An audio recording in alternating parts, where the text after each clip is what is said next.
Jan is 7 years of age. He suffers from chronic encephalitis, which affects his language and motor skills. Now a Swedish eye-tracking technology, which is known as Toby, is giving Jan, who lives with his family in Argentina, a voice. He communicates by selecting sentences and objects on a screen through his eye movements. His mother, Sheila, is president of the Gethemin Foundation, an independent organization in Argentina which helps people with neurological diseases.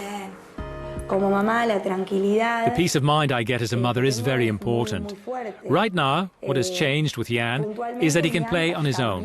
Turn on the television, share a moment with his brothers, play music to them or tell them what he has been doing. He can take the device to school, raise his hand and speak with the device. Jan's classmates say he can speak. Jan speaks with a Toby and with his eyes. This has changed Jan's self-confidence. It has been strengthened. The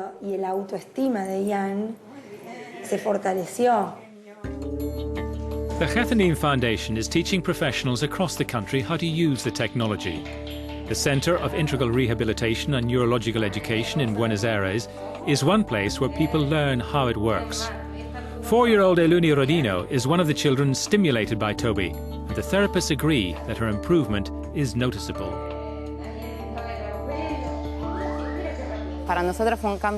It's a very important change for us. One very important thing is the smile on the children's faces when they manage to use the device and the independence that it gives them. Because usually, when they have to make a signal or hit a switch, they often need the assistance of an adult to help them adjust their motor skills. With this device, no one needs to help them. This gives them a degree of independence, and I believe makes them very happy. The eye-tracking technology, already very popular among advanced video games, can allow disabled children to be integrated in standard school classes. So far, the Toby's use is limited because it's still relatively unknown and quite expensive. Another advantage of technologies like the Toby is that they can bring a deeper understanding of how the human brain works. Claudio Versberg is a child neurologist at the Institute of Cognitive Neurology in Buenos Aires. With the improving knowledge of the brain, with the advance of neuroscience, with the changes of the techniques to better understand how the brain works, one can better understand how the interventions cause changes in our brain structure. This does not mean that our brain used to evolve differently, but today we understand better how it changes, thanks to specific interventions that are geared towards stimulation. Currently, very few families can afford the device, which costs around 13,000 euros. The foundation helps them to reduce the high import fees and by putting pressure on the government in order to get help to buy.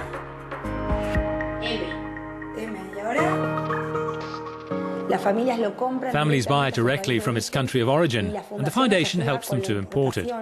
But not all families can afford it, so social insurances and the state needs to support them, because it changes radically the life of a person, a family, and society as a whole. But because of falling costs and technological advances, the Toby should be more affordable in the future. High-tech industry is already testing, for instance, systems to get people with disabilities controlling their prosthetic limbs or eye-tracking cameras to drive electric wheelchairs.